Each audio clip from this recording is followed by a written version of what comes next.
The history of any place is etched by the houses of worship that have been built there.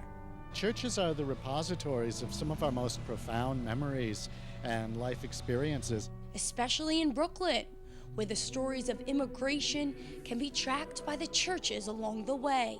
A year after the Civil War ended, this Episcopal church behind me, the Church of the Redeemer, opened up on 4th Avenue to serve a wave of immigrants coming from England.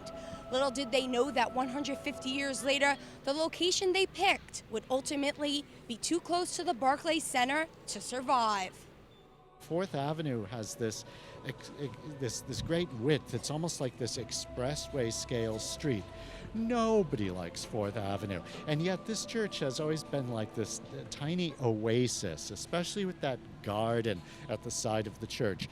Every time you pass this church, you feel a little bit better. But now with scaffolds and saws, its history is about to end with the demolition of the Gothic-style stone church. Closed in 2010, it later sold to an investment company for $20 million as part of the real estate boom around the Barclays Center, leaving many like architecture historian Francis Maroney just wishing someone could have saved it. I've kind of been holding out hope that somebody would come along and save Church of the Redeemer in the same way, but it hasn't happened.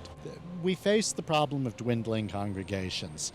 That's what it all comes down to with the loss of these churches, of whatever denomination. Congregations that are dwindling in size often just can't afford the upkeep of these properties.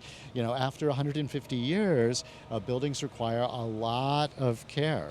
Parishioners and neighborhood groups struggled for years to save the church, but the Long Island Episcopal Diocese chose to close it because of the dwindling congregation and dangerous structural disrepair.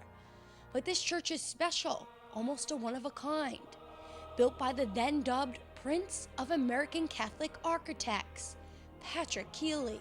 This church, Redeemer, is very, very unusual. Not stylistically, it's Gothic, and most of Keeley's churches are Gothic.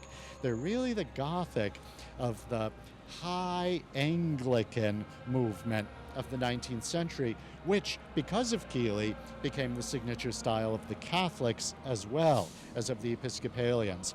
But whereas almost all of Keeley's churches are Roman Catholic, Keeley himself was Roman Catholic, this is unusual in being an Episcopal church. The church cost a little over $30,000 to build, not a small sum in those days.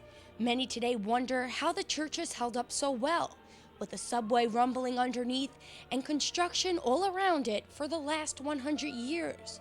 Maroney says it's a testament to Keeley's work. But there's also one other thing.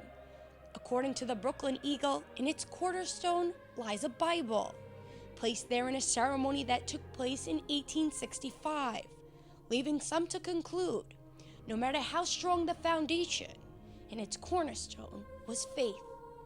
Reporting for Currents, I'm Michelle Powers.